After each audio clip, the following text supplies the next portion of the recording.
Hello guys! Ayan, nandito naman si Kindness. So, ngayon po naman is babiyahe na kami guys, papunta sa dagat. So, please, samahan nyo naman po ako ngayon. Mamasol si Kindness. Ayan, so mamingwit na ako guys.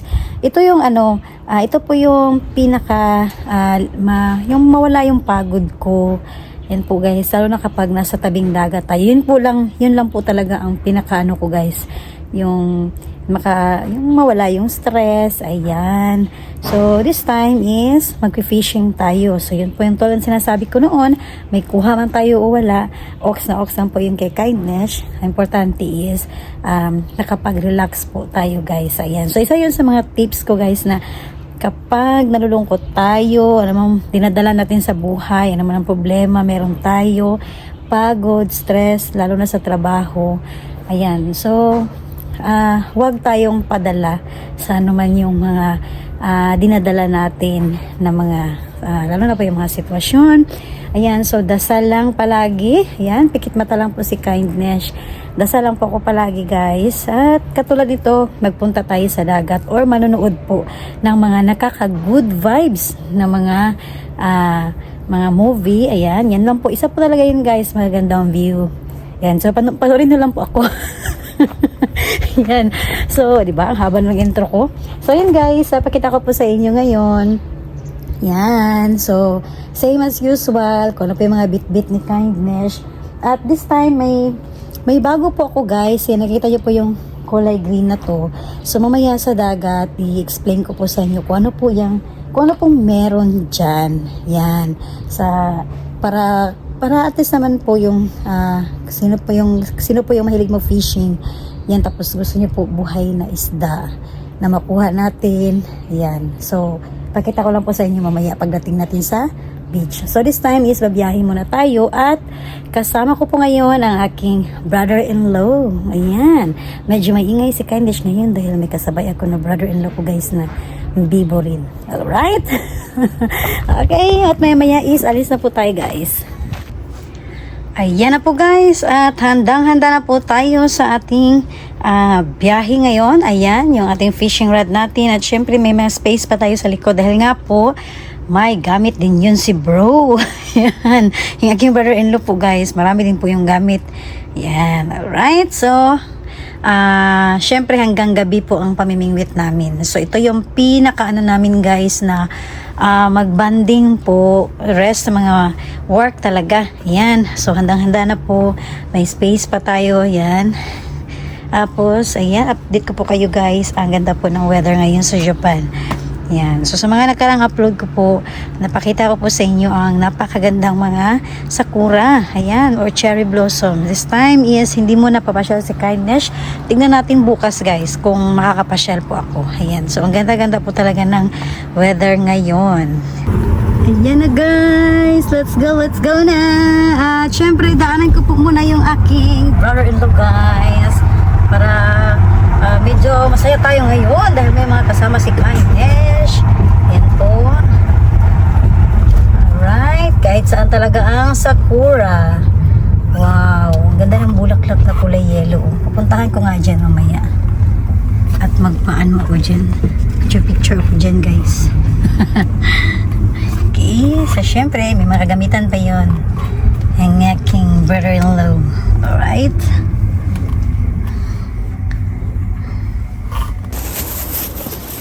Yan na guys, dito muna ako sa bahay ng aking brother-in-law at bit-bit akong guys, tinapay tsaka muffin, bigay ko kay mama kasi nagkagabi is nagpunta sa Costco yung husband ko and then ang dami kasi na binili niya, hindi namin maubos kaya bigay ko kay mother. Yan guys, tapos balik tayo doon dahil hinintay lang namin konti si brother-in-law. At syempre, may puntahan tayo guys saglit dito. Yun pong bulaklak ba guys. Pindot siya. So nice kayo. Kaya pa-chukog ka ng butterfly dito. Diba? Tigira guys, Kindness siya eh. Okay.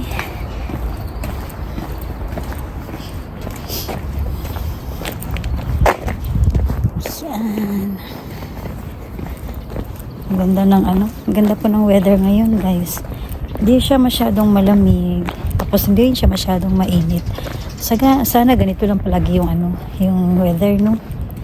Yan. So kahit tayo, hindi ako pinagpawisan, tapos hindi rin ako nilalamig. Tamang-tama lang po. Yan. Ayan guys, so ang ganda. At tapos may mga pa. Ayan, maliliit na butterfly. Ang ganda tignan. Nakahilira talaga sila. Ayan po. Ganda, no? Ayan. Tapos doon, ang dami. Ayan guys. Wow. Ayan, no? Ang ganda tignan. Kulay yellow talaga siya. Wow. Okay. Yan po guys. Ito ay malapit lang sa bahay ng aking brother-in-law. Ganda tignan. Kaya napansin ko talaga siya, kaya sabi ko kanina pupuntahan kita habang hintay namin si bro. Yan. Alright guys, ito lang po yung na-share ko po sa inyo ngayon na month po talaga ng mga pamumukadkad po ng mga bulaklak ngayon dito sa Japan. Okay. Hi bro! Ayan, so kasama namin ngayon si bro guys. At syempre, sana marami tayong huli. Si bro, yung lalaki charm natin ngayon. Malaking bro? Malaking isda? Hindi man makahuli ng malaki, hindi man pangmalakihan yung natin. Oo, sa bagay. Nasa lang tayo ngayon eh. At ngayon guys, is nasa biyahe na po tayo. Ayan. So, napansin niyo po, napakaganda po ng mga madadaanan natin ngayon. Dahil namumukadkad na po ang mga bulaklak ng cherry blossom or in Japanese, sakura. Ayan, so, at napakaganda po ng weather ngayon sa Japan. So, kung napansin niyo po, hindi lang naman po cherry blossom or sakura ang may mga bulaklak ngayon. Ayan, nagkulay-kulay yellow po sa baba. So maraming bulaklak ngayon na namukadkad sa bansang Hapon. Ayan, so kung napansin niyo po guys, sa biyahe natin, ito po ay sinishare ko po naman sa inyo ngayon.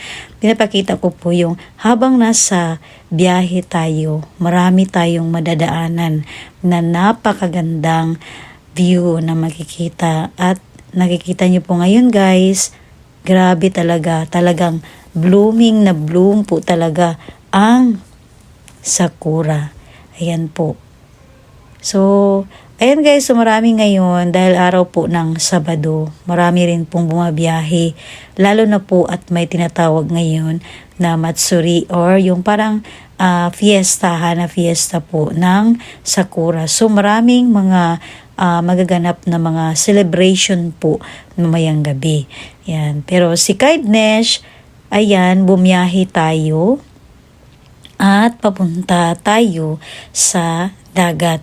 Ayan, so may tamang schedule po ako kung kailan ko po kayo ipapasyal at nang maikot din natin ang napakagandang mga bulaklak ng cherry blossom. Ayan, so abangan nyo po guys sa aking mga susunod po na mga upload na videos.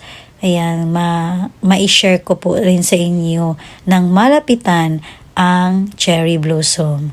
Ayan, so pinapakita ko po ngayon guys na kahit saan mang lugar ngayon sa Japan, ayan po kung napansin nyo po, lahat po talaga namukadkad ang mga bulaklak. So napakaganda po mag-tour ngayon sa Japan dahil kahit saan man kayo magpunta na lugar, ayan, halos makikita nyo po mga bulaklak na namukadkad.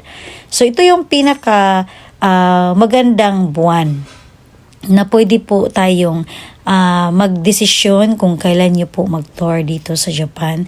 Madalas talaga month of, una pong nabanggit ko po na madalas is ito yung gusto mo talaga na ma-encounter po lahat ng mga bulaklak. Madalas is March, April, and May. Ayan. So, mas maraming bulaklak na makikita niyo po. Ayan. So, December, wala pong mga cherry blossom. Madalas, ang may encounter po natin is mga snow. Ayan. So, tuloy-tuloy lang po ang biyahe natin, guys. Ayan, so si Kindness ngayon is may music tayo sa loob ng sasakyan. So, need po natin, guys, para makaiwas din tayo. Alam na po natin yon. At this time naman is pumasok na po tayo sa tunnel. So, itong pupuntahan na namin ngayon, guys, is mga nakatatlong, ngayon po pangatlong biyahe namin. Ayan, so sa mga nagsusubaybay po, madalas sa mga aking mga na-upload na videos pag nag-fishing ako, madalas dumadaan talaga kami sa mga tunnel, lalo na po sa mga expressway. Yan. So ang dami talagang tunnel ang ginagawa na mga Japanese. Ayan. So, ayan guys, habang nasa biyahe pa rin tayo, kaya ko po siya na i-vlog talaga habang nagta-travel kasi pinapakita ko rin po o sinishare ko rin po sa inyo na napakaganda po ng mga pinagdadaanan ngayon ni Kindness na mga daanan. Ayan po. So, hindi ka, parang ayaw mo matulog sa biyahe dahil sobrang na-amaze po ako guys sa napakagandang view na makikita. Ayan. Kahit po si Kindness, matagal na po sa Japan. So, talagang wow talaga ako kapag makita ko yung mga bulaklak na namukadkad. Ayan, so madalas din po na-share ko na rin po noon kapag mabiyahe ako yung winter. Ayan, so mga month of November, yun po yung winter season, yun po yung mga autumn leaves. So ngayon naman, ang namumukadkad ngayon, month of April po, ay ang cherry blossom. Yan, cherry flower po or sakura. Ayan, so pakita ko po sa inyo guys. So minsan hindi ko talaga siya mapigilan. Minsan yung camera ko nilalapit ko talaga kasi sobrang nagandahan po talaga ako guys. Ayan.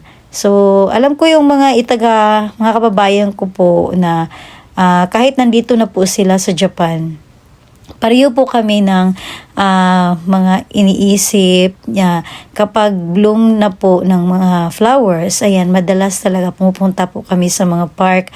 At higit po sa lahat guys, yan po is kadalasan yan po yung mga family bonding. Ayan, yung iba nagpipiknik sa ilalim ng puno po ng cherry blossom.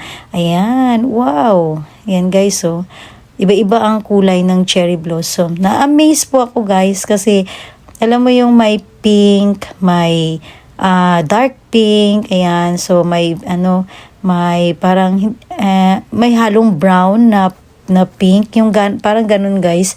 Ayan, so may share ko rin po yan sa inyo sa mga susunod na upload ko po guys tungkol po sa bulaklak. This time naman, ayan, so dumaan na naman tayo sa tunnel. Ayan. So kung napansin nyo guys, kahit lumang tunnel na po iyan, pero ang safety pa rin po yan guys kasi may maintenance po yan. May kumbaga chine-check po yan palagi. Yan. So hindi yan po basta-basta. Kung nakikita nyo po, ayan pa yung mga ilaw. Yan. So kompleto pa po siya guys. Alright. And then paglabas mo, ayan, muntik na mabisaya si Kindness. Paggawas guys, mo ni atong makita. Yan. Ang cherry blossom. Ayan po. So talagang, minsan talaga pag nagbabiyahe ako, kasi si Kindness po is nature lover po talaga ako guys.